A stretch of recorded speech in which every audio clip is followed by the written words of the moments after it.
যেমনটা তোমাদেরকে বললাম যে যেখানে যাব গিয়ে তোমাদেরকে ভিডিও দেখাবো।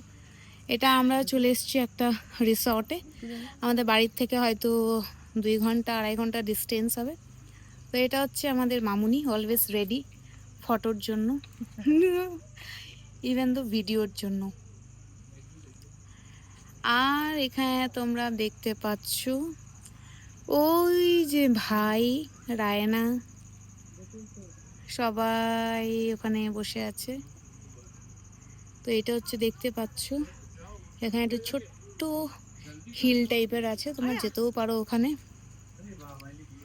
দেন আমরা ওইখানটায় খাওয়ার জায়গা, আর আমাদের রিসর্টটা হচ্ছে এটা। এটা হচ্ছে আমাদের রিসর্টটা। মামুনি দৌড়াচ্ছে এখন। তো আস্তে আস্তে তোমার আরো কিছু শেয়ার করব। এই হচ্ছে আমাদের রিসর্টটা। আমাকে দেখা যাচ্ছে কিনা দাঁড়া দেখে।